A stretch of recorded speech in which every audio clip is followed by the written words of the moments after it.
I am your host, Nicole Will, and we're so happy you're here as we navigate the world with your aging loved one. We are here to come alongside older adults, family members, and the senior living community as we explore the world of aging and elder care with helpful resources, informative interviews, and approachable conversation. We get to do this together, so join us on our journey, and this is the Will Gather podcast.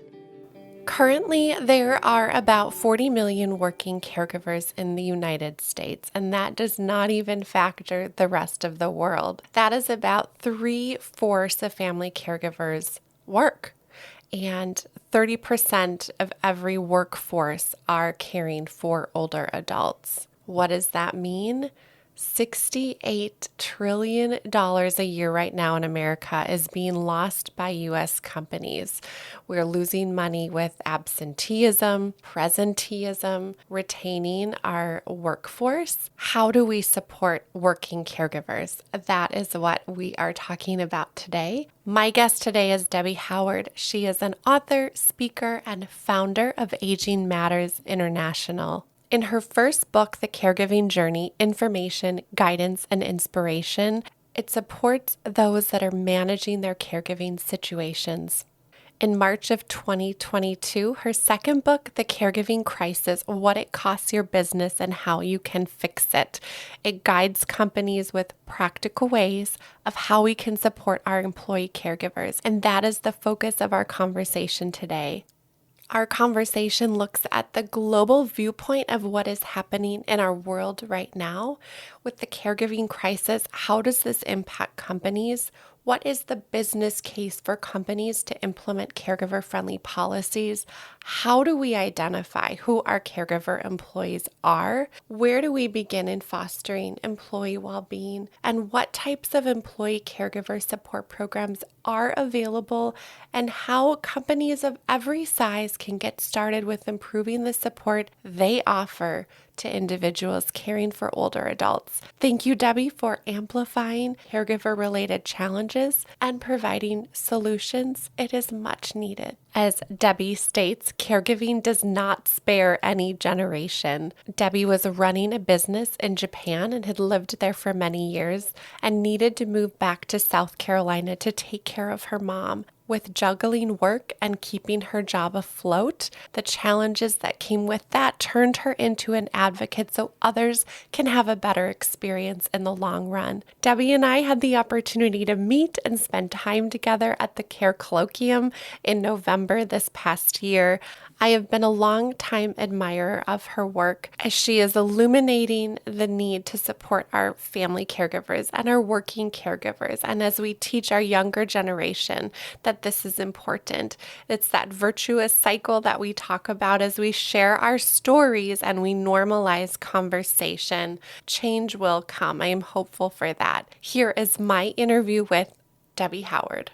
Hi, Debbie. I'm so thankful we get to be in each other's presence and actually spend some time together. I've read your book and I've been a long time admirer from a distance, and now we get to meet in Thank person. you. Thanks so much, Nicole. I'm happy to be here. Thank you so much. We are podcasting live from the Care Colloquium in Virginia. What are your thoughts? How is it going? Is there like a moment that was that aha for you and all of it? You know, it's really interesting. It's a big aha. There's not just one big one, but like every day I'm having many ahas, and I can hardly sleep at night. I'm so excited with all the great people I'm meeting, and I think the feeling here is very, very open, and there really is a permission to be collaborative and in a trustworthy environment. So that's just been a really wonderful thing. It has been. Everyone, I feel like, has that mindset where who can I meet? What can I learn? And I don't know if I've really experienced that before. And so it's felt so welcoming, and that we've got that permission to really seek each other out and want to continue the work that we're doing. Absolutely. Yeah, you don't often find that in corporate life. Right. I know. We're that, all of our hearts are in that great place. I would love to talk about, there's employee caregivers, and we've got our caregiving and our work life, but we also are in this stage where there's a crisis, and it's not only here locally, but globally. And I would love to hear your thoughts on kind of set the stage, what's happening in that caregiving crisis and what's that global view in our world right now. Well, thank you so much, Nicole. You know, one of the things that I find most frustrating is that as a market researcher, because I'm a market researcher and then a marketing strategist, we have been having this problem since the late 80s, let's just say. Probably before that, but at least in the late 80s, there were some companies that were actually saying, this is a problem we should start addressing in our employee benefits. And in the mid-90s, we had people in SHRM and other organizations in national reports saying that this was the new benefit of the mid-90s. And now here we are in 2022, and we still are at the back of the line, what I say, the back of the line when it comes to benefits for caregivers of older adults who are working in companies. And this is really an important thing because the caregiving crisis is not just in America, it is worldwide. We have a rapidly aging population. I became aware of this from living in 30 years in Japan, which is the most aged society in the world. But there, where we have 30% of the population age 65 or more, that's compared to about 17 or 18% in the United States. So there are different reasons for those percentages, but it's quite a big problem in our world. And so we have rapid aging. We have very overwhelmed healthcare systems, which vary in different countries, but the problem is the same. There's a shortage of healthcare workers, and at the end of the day, the extra work gets pushed down on us, the family caregivers. And that is a global phenomenon, and it is not going away. It is only getting worse every day. It is, and there is more of a conversation, but we're behind where we should be. As you were saying, we were talking about this in the 80s. Why do you feel like there is that lack of action to step in and want to address that right away? What's the holdup with that? Well, when you look at what gets addressed in the world, you need to look at the money and what's happening with that. And I think the foundation of the problem is ageism, and also the fact that women do most of the caregiving. At least, let's just say it's 60-40, because many, many more males are doing it. And traditionally, it was older women. So the average age was 49 about 5 years ago. Now it's 53. So, let's let the women do it, right? And it becomes this nonprofit kind of you're expected to do it kind of thing. And there's a third underlying reason, I believe, and that is this is family work. So no big entities think that they need to help. It's kind of like that's a family problem. And let's just go deeper. There's a fear of death in our psyche in the first place. So we don't want to talk about this. We don't want to hear about it. It's a life stage that is not really that much fun to talk about. We could talk about birth, and we could talk about raising children. That's happy. But when we start talking about death and ending, it's a difficult subject, and it's one that most people do not want to talk about. There's the fear that I think if they acknowledge it, okay, then it's real. And we don't want to acknowledge where we might have those shortcomings. And as we age, things change and there's loss. And even talking about grief can be uncomfortable. So that's so true. There's so many facets of that. If I may, in my own case, my mother came to my two sisters and I when she was 65 and perfectly fine. And she wanted us to have the conversation, and we did not want to have it. So sometimes it's the parents who don't want to have it, and sometimes it's the adult children who don't want to have it. I would have been in my early 40s, and we couldn't imagine why we would even be using our time to have that difficult conversation Right. because she was Mom, you're fine. okay. She was Yeah. fine. But she had just lost her own father to a stroke, and she saw the chaotic situation that it brought on. And so she was very determined that we would have a good plan in our family. And so we were very fortunate that way. And everyone has a little bit different situation, but I'm a really, really strong advocate for doing this before there's a problem. Right. I agree. Not in the crisis. Yeah. Not in the crisis. Most people do it in the crisis Yep. because they don't want to do it. We avoid what we don't want to do. Yeah. And looking at the crisis right now, which is workplace and working in caregiving and what that does, what are some of those statistics and challenges that are actually in that workplace setting? Well, when we look at family caregivers, 3/4 of them work. So that means, let's say 40 million of, Oh my goodness, of the so many, 53 yeah. plus. I'm using those numbers loosely because 53 is a lowball number. We know that. So let's say 40 million, there's 40 million working Right. caregivers. Let's just start there in America. So we're not even talking about the world. Wow. And let's look at the workplace itself. 30% of every workforce are caring for older adults. It used to be about 22% before the pandemic, but now we know it is at least 30%. Again, those are the people who stand up and say, hey, I need help. I'm a caregiver. And again, I said older adults. We're not including those who care for children. The 30% number would include sandwich caregivers because they're caring for younger and older. But that is a huge chunk of any workforce. It really is. And it cuts across younger and older workers because we also know now that millennials are 1/4 of all family caregivers. So this is one of the reasons that companies are starting to listen. I'm sorry to say that no one was listening when it was just older women caregivers. Interesting. Okay? Yeah. Just, they don't really, nobody really cares about us, and I'll include myself in that gang. Yeah. But now that we have younger care workers, younger caregivers in the workforce, and we also have that middle range of Gen Xers who are the heavy sandwich caregivers, finally, people are starting to listen. Yes, they are. And it also helps because you've just illuminated and have spoke to what the concerns are and are educating people, which is so helpful. How does this impact families, this crisis? And So the other side of it, so that's how many people are in the workforce. And then we look at what's the impact on the companies themselves. Yes. $68 trillion a year right now in America is being lost by U.S. companies.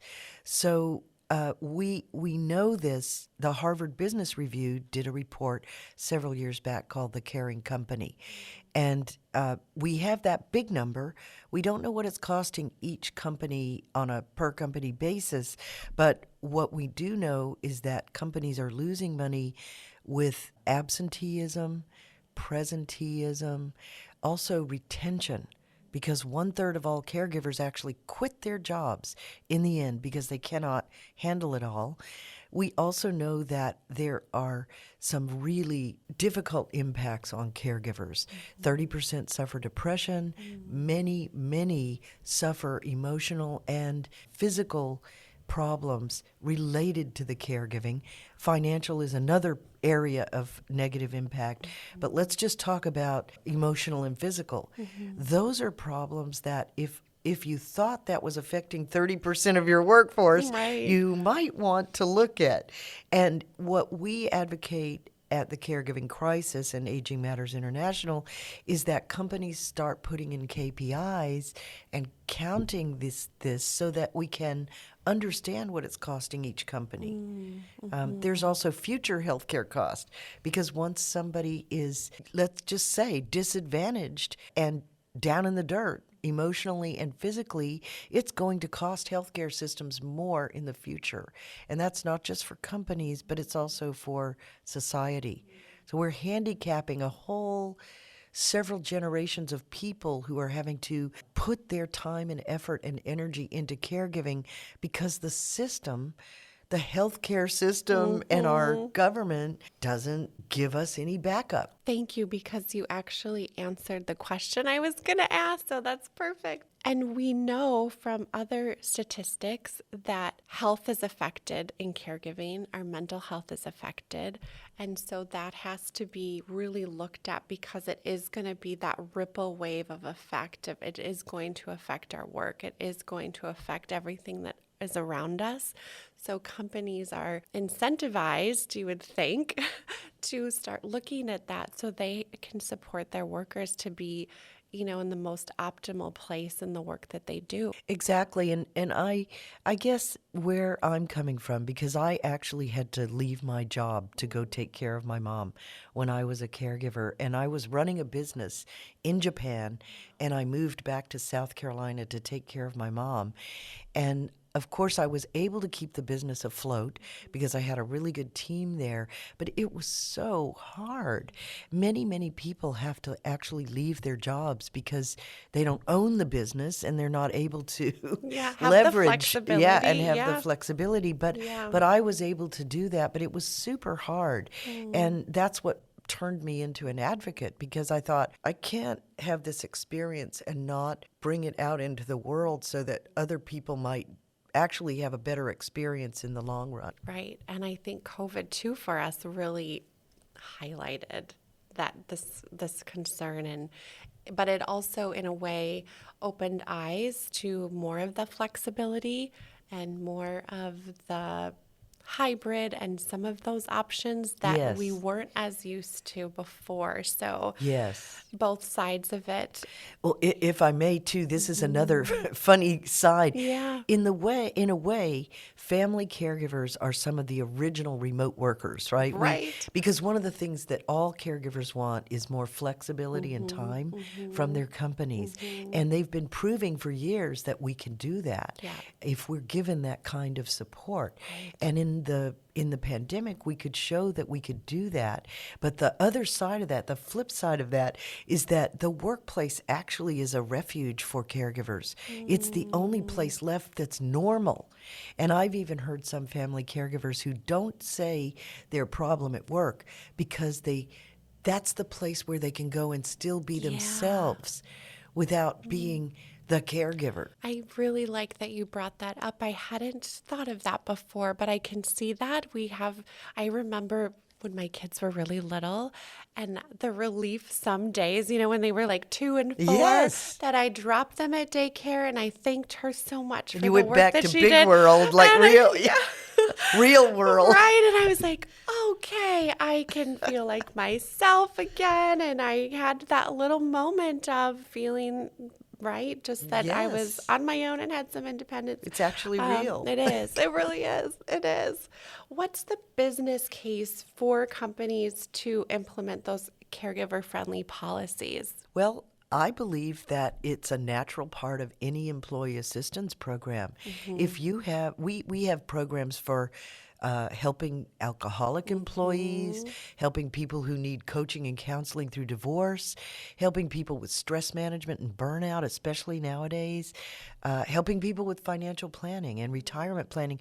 Why would we not support employees in this natural life stage that half of us sitting right here are going to go through? Yeah, absolutely. And so the bottom line of that is to save money for starters, but also to help with retention, because retention costs money. If you lose an employee, it costs more than 2 times to replace them and get them up and running, get them replaced and get the next one up and running. So it saves money on absenteeism, what we call presenteeism, retention, and it's also a talent acquisition tool these days, because we know that this is a great thing that's happening. Some of the younger, I'm so grateful for millennials because they actually speak up and they're saying, what kind of caregiver benefits do you have? That is a huge advantage. Yeah, and that people asking the question and saying what their needs are is going to help propel that. How do companies identify who their caregiver employees actually are? So this is a really good question because there's in the past been a stigma related to caregiving, especially for older adults, as we discussed.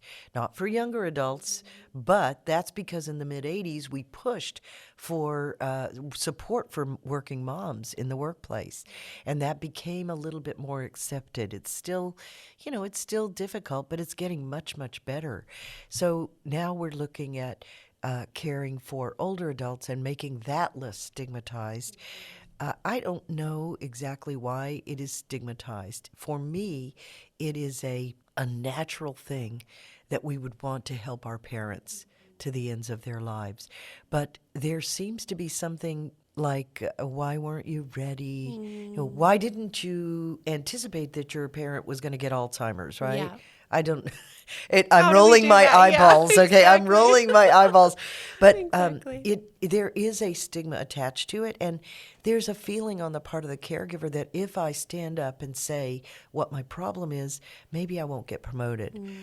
Maybe I will be somehow otherwise excluded from the work stream. And so we, as caregivers, family caregivers, we tend to hide what we're doing. As I mentioned, I've even heard caregivers say, I don't even tell my problem in the workplace. So one of the problems is self-identification. Yeah. But I think that aside, we're starting to see more people stand up and say what their problems are. So that's a very good societal movement anyway. The way companies can identify their caregivers is through surveys, employee surveys, and also through the one-on-one management consulting performance appraisal process. So most companies have some kind of process whereby the manager meets with their employees one-on-one at least twice a year, I would hope. I would hope. And to talk about what's going on in their personal lives. Because you must do that if you want to assign employee assistance programs properly and understand how to deploy those. So in that process, that one-on-one process, and knowing your employee, which I would think you would want to do if you really cared about them, you would be trying to support them through all life stages. So I think, again, those broader employee surveys, which I believe every company should be doing, and then those one-on-one performance appraisals. Yes. And in addition to that, and looking at wellness and employee well-being and supporting caregivers, what are those main types of employee caregiver support programs that employers can provide? What is available to them? Okay. Well, most companies have something. Yeah. Whether they promote it or not is a whole other thing. Right. So let's just talk about, and we also have different sized companies. So we have large, medium, and small. So in the large companies, you'll often have what we call FMLA, Family Medical Leave Act. In companies of 50 employees or less, they are not federally mandated to give paid time off. So when we get into smaller companies, it's a big challenge. But in larger companies, there will be federally mandated Family Medical Leave Act. There will be paid time off. There may be flex time. And then now that starts being a little more possible in small, medium, and large companies, especially because of the remote work that we experienced during the pandemic. So flex time, remote work, what most caregivers want and need is time and flexibility. It's really simple, right? It's simple. That's what we need. And then we also need education and training. So companies can make sure that their time and flexibility policies are in place and are fair and are available to everyone. Another problem is that when we start dividing employees into salary and hourly, then the hourly employees don't get the same thing. Right. And a lot of companies are doing cost-cutting measures such that more employees are part-time and they don't get the benefits. Well, what are we going to do about that? We need to have those some kind of time and flexibility for everyone. Whether it's equal is a whole other conversation, but we need to have something for everyone. And we also need to have education and training for, again, that everyone can access. And when I say education and training, I'm talking about taking your existing employee assistance programs and building them out to include 30% of your workforce. We're getting back to that. That is a big number. That is an employee segment that everyone should be paying attention to. So it cuts across DEI issues. It cuts across all age groups, all genders. It's a valid employee segment to be looking at. So if you have, let's say you have two things that I think most companies will have, a little bit of stress and burnout management type courses, and they have financial planning, financial and retirement planning. Just take those two areas and add 1 or 2 hours of training that is specific to caregiving for older adults. That's a wonderful suggestion. That's an easy fix. Yeah. It's an easy, cheap fix. Yeah. The third one would be to provide, and these would be getting more expensive as we go along, but still not that expensive. You could provide coaching for, like, just same as you would for emotional stress or resources, finding of resources. You could provide coaching for family caregivers of older adults. You could provide it on a voluntary or involuntary basis. So you could make it available free of charge to all of your employees or to some in different levels. You could do that. You could also make it available on a paid basis, because for most caregivers, we can't even find what we need, and we don't have time to do all the research. So if I could go to my company and my company had vetted, let's say, care coordination, and somebody who in the local area was reliable and trustworthy, and I could just call them and pay them, I would have done that. I wouldn't have had to scrap around looking for myself. So there are so many things that companies can do, even just vetting resources and making them available on a for-pay basis would be a huge start. Yeah. And you mentioned that just even having the visibility and exposure to know what is available. I remember, starting at my job, and you get the stack of paper and the book of all of what's available. And I briefly looked through it, and then I put it in a folder somewhere and did not really look at it again until I was pregnant and needed to figure out all of, the time off and all of that. And I think that's what happens is they might have some things available, but the ability to access them or really know, okay, what does that really actually mean? And so creating that transparency around it. Can I just say a couple of more things? So some companies, the really advanced ones, and let me just say that about 30% of all companies have something. But when we get into the broader base of companies. So if you're Fortune 500, you're going to have something, because guess what? You have to, right? That's why you have it. You must. So I'm sorry to laugh, but there's a group mentality when it gets into business. And so what we want is for all companies to be able to offer this. And there are things like, in the most advanced companies, you'll have things like time banks where non-caregiving employees can actually donate a couple of flexible hours to a time bank that the caregiving employees can dip into. That is great. And if they're really advanced, they are actually celebrating the caregiver-friendly workplace mentality in the form of stories about caregiving employees and in the employee publications. So we are celebrating and rewarding, Jane Doe for helping her mom with Alzheimer's. Yes. And using the tools that the company has. And we are showing and teaching other younger employees that when it comes your time, which it will, we have certain programs that are available for you. Yeah. So this is the virtuous cycle, I like to call it, that we would love to see all companies getting into. There should be content on the company intranet, let's say, whatever the company uses, whether it's print or digital or both. We should have stories and content about, like, what should I be thinking of as a young person who doesn't even have any caregiving issues yet. We raise the issue that you're going to have those problems or those challenges, and we start talking about the basics, and we start normalizing the conversations that we're also afraid to have. And it's that change in whole culture, right? If you set the stage for what we will talk about, what we will be supportive, the caregiving stories and celebrating that. You say in your book too that caregiving does not spare any generation. It doesn't. It doesn't. So yeah, we have more and more younger caregivers, more and more male caregivers. We even have over 1 million what we call child caregivers under 15 years old in the United States. And that's especially bad among disadvantaged populations because, again, the money starts being a problem. So then we have to recruit the children to actually do things. And it's more than just bringing a glass of water.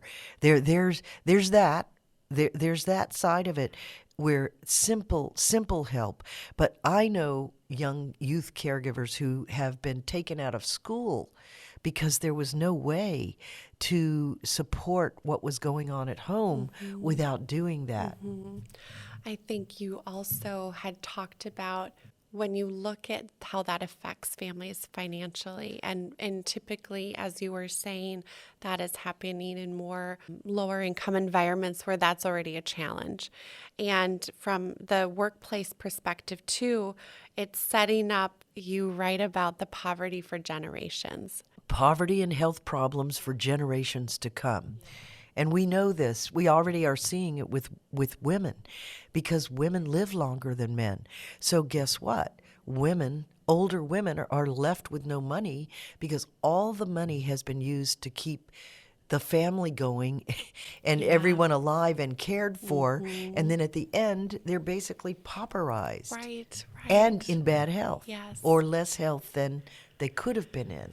The urgency to address it. And I'm so glad that you are amplifying caregiver-related challenges. You are not only amplifying it, but you're providing solutions. Where can we learn more? I know you're doing really great things, and there's some programs and resources available. Where can we have access to that? Thank you so much, Nicole. Well, on my website, thecaregivingcrisis.com, you can download 5 complimentary worksheets that will help companies to get started with this.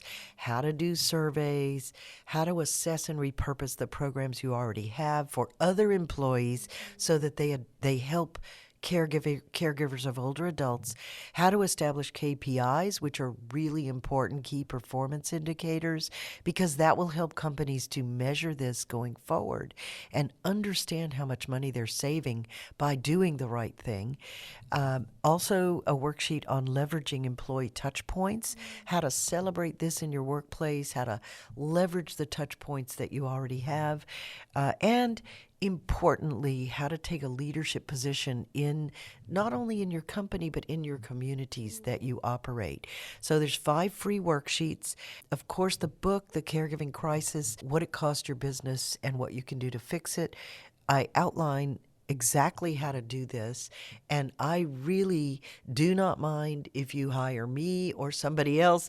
I just want companies to do it. Yes, to do it. Yeah. Well, I'm hopeful that we're moving in that direction, and only because of people like yourself that bring awareness and conversation to it and care. And I'm just so happy that we had the opportunity to talk today. So yes. Thank you for being here with me. I appreciate it so much. Thank you so much, Nicole. It was a pleasure. Thank you for listening today. If you enjoyed our episode, please subscribe and give us 5 stars. In all honesty, we'd love to hear from you. Thank you so much for listening to our episode.